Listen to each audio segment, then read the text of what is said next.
So welcome everybody. My name is Melanie Nelson. I'm the director of TLS.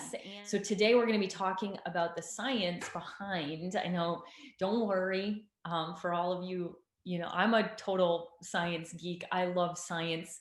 But I'm gonna make this a lot of fun. So for those of you who are like, oh my gosh, we're talking about science, I promise you that you're gonna love what you learn here. So I'm gonna go ahead and share my screen because I got some visual concepts to cover as to why low glycemic impact eating is the foundation of our program, right? One of the things that makes TLS so unique is that we are a comprehensive program. Many programs will just throw shakes and bars at you, and that's what you have to eat for the rest of your life, as if, right? Now the scale might drop really quickly on a program like that, but you certainly can't maintain it. Same with those programs that just throw a low calorie diet at you, or where they're hyper focusing on certain food groups. So it's high fat or high protein. Again, very difficult to maintain for the rest of your life. And it's going to impact many aspects of your body. So we are so holistic and comprehensive. And that's what really separates us in the market in regards to TLS, with low glycemic impact eating, improving body composition through exercise, supplementing to support the body's ability to heal itself, to balance itself, to do what it needs to do, because it's got it's got its agenda, right? And we just need to give it the right tools in order for it to fulfill that. It wants to be healthy, it wants to be in balance, and so we simply need to be handing it the right hammer and the right tool and the right wrench in order for that to happen. And then education, which is a big part of what we're doing here in our 28 days of weight loss, with all of our little Facebook lives, our posts, our just join in for an incredible ride. Eating delicious low glycemic foods is the foundation of TLS. Truly, when you're building a house, you pour the foundation first. This is the foundation, right? That's why there's a saying, abs are built in the kitchen, not in the gym. I mean, of course you need to go to the gym. Of course you need to do core work.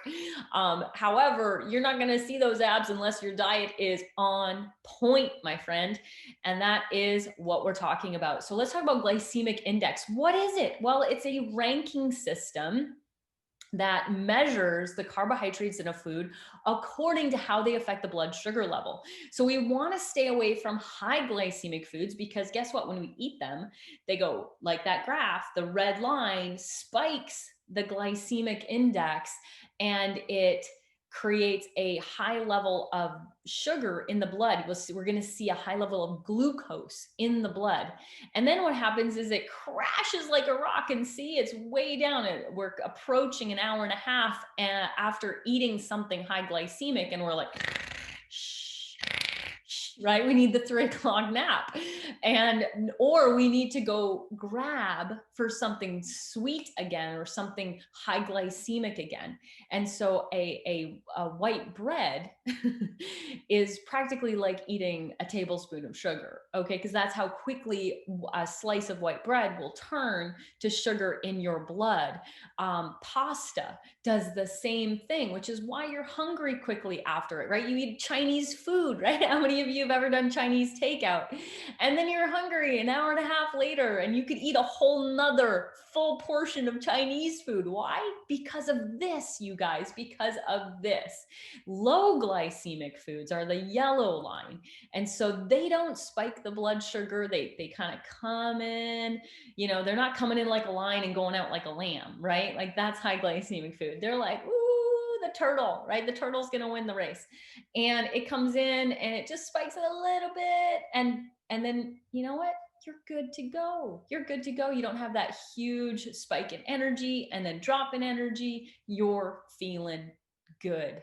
So that's why we eat low glycemic foods. So just in a simplistic form here, low glycemic, they've given the foods a number ranking. You don't calculate it. The foods have already been ranked. And so low glycemic foods are anything below 55. Medium glycemic index is anything 56 to basically 70, and high glycemic index is 70 and above. So take a look at this, right? If we took at grains, right? Grains are in our continued commitment, and I believe 1 serving in our Sure and Steady plan, right? But when we talk about grains, if you look at our power foods list, the grains are, they're not, white bread, right? That's not a grain.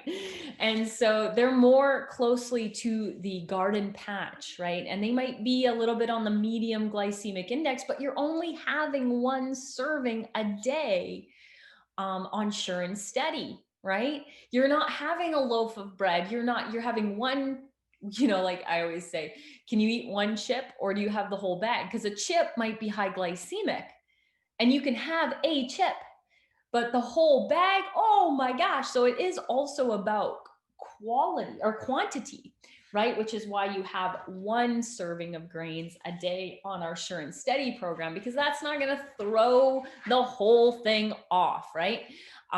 Take a look here. Bagel, white at the bottom there of grains and starches. A white bagel is 103 on the glycemic index. Whoa! You're going to be feeling that. That's going to spike the glucose levels, which brings in the insulin, which brings in leptin insensitivity, which brings in weight gain, which brings in a domino effect of fat storage mode and other issues over time. So if we're on a diet of high glycemic foods, right, we are going to, ice cream is high glycemic. It's over, or actually it's kind of in the medium category because of the fat in it. And this is why you don't necessarily want to go fat free, because fat blunts the glycemic index, and so does protein and so does fiber. So when you're having your serving of grain, for instance, you wouldn't eat it on its own. You wouldn't just have, a bowl of bran, right? You would have some protein with that, because protein and fiber blunt the glycemic index. And so we don't have to get into what each food is ranked at. I don't want to spend a lot of time on this.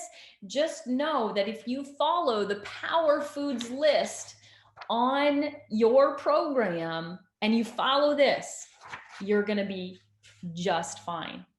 Okay, so let's explain glycemic impact eating a little more. The index measures how fast, the speed at which a carbohydrate-rich food breaks into sugar. So index is the speed. Load is how much you eat of it and how much of it's going to raise your blood sugar level. So that's your load. So we got speed and we got load. Now we always call it glycemic impact eating. Well, that's the combination. We consider in TLS both the load and the index, which is why we have serving sizes, which is why we are not counting calories. Calories are, obviously we want you to eat a sufficient amount of calories to fuel the machine, right? We need to fuel the beast. However, we stick to, you'll see on our programs that we talk about cups or ounces. We're talking about serving sizes. Oftentimes we reference your hand. Your hand is a great tool for serving sizes. Dennis, on our first, I think it was one of our TLS overviews, talked about how the size of a baseball is a cup, and a golf ball is 2 tablespoons. So he had some really fun sports stuff for us. But with TLS, the glycemic impact eating is, we've already figured it out for you. You don't have to worry about all this science. We just want you to know about it so you understand why you're doing what you're doing. So if you follow the Power Foods list and the serving sizes and the serving amounts, you are going to get sufficient macros. You're going to get sufficient blunting of the glycemic index when you do have a serving of grains or such things that may be medium to high. So let's talk about the biology behind this, because we want to stay in the blue zone, which is keeping the blood sugar levels nice and even, you guys. This keeps us, as Suzanne says, even Steven, right? Or even surely, I don't know, whatever, it doesn't matter. Either way, I call this fat burning zone. We want to be in the blue zone. Blue zone's a good zone. And what happens is when we eat a high glycemic impact food, so breakfast in the morning, oh my gosh, I cannot tell you how many people have told me that they have their toast in the morning. 2 slices of toast, white bread, sugar, right? Spikes the blood sugar level. And then guess what you need shortly thereafter, right? Because now you're in 4, you're in the number 4, you're in the red zone. Blood sugar level is up, insulin's kicked in, it's just dropping you like a rock within an hour and a half, and you're at 5, and you need the sugary coffee drink with the muffin. That's why you go there at about 10 a.m. because you need it biologically. You can't eat a salad, and some of you do that. You go like, oh, I'm gonna be really good. I'm gonna eat a salad for lunch, right? I'm gonna eat a healthy lunch and I'm gonna have some greens, and you're eating a salad, except you're at number 5. Your blood glucose level is low. You need something that's gonna spike it back up so that you can like stay awake and energized. And a salad, remember how that yellow line? That salad's gonna take some time, and it doesn't hit the blood sugar levels that you probably need when you're at a 5. And so you're like, oh, salads don't make me feel full, right? And isn't that always the case? Like I always hear, oh, well, vegetables don't make me full. Well, that's because of what you're doing the rest of the day. The rest of the day is what's messing you up. All right, how you're eating is just as important as what you're eating. And so what happens is you have your salad, even if there's a little tuna on it, chicken on it, but you're hungry again, and still hungry because it's hitting the blood sugar level. So what do? You reach for the dessert, right? You reach for the muffin. And most people are doing this all day long. And especially when you start the morning without eating, or eating a bagel, a toast, a strudel, a bowl of cereal, anything that's high glycemic, right? Which is why we talk about eating eggs and vegetables in the morning. So have a veggie omelet because you're getting protein, you're getting fiber, you're getting nutrition. Vegetables are the most nutrient dense foods on the planet, right? That's why we talk about those kinds of breakfasts in TLS, or our TLS shake with the protein and fiber, and add some kale and some spinach and some cucumber and some zucchini, because it doesn't change the flavor at all. You can add a cup of those vegetables to our shake and not change the flavor, which is amazing. So you're getting fiber, you're getting nutrition, you're getting protein, you're going to feel full, you're going to feel amazing, and you're going to stay in the blue zone. And then you're going to have your snack, and then you're going to have your lunch, and then you're going to have your snack, and then you're going to have your dinner.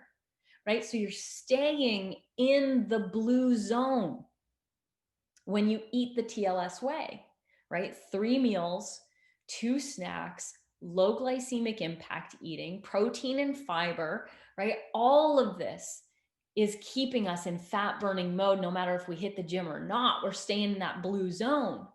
But as soon as you skip breakfast or skip a meal, as soon as you go for the white bread, the muffin, the sugary drink, you're spiking the blood sugar, and we're right back at this all day long after that, right? You need to be able to recover from that quickly.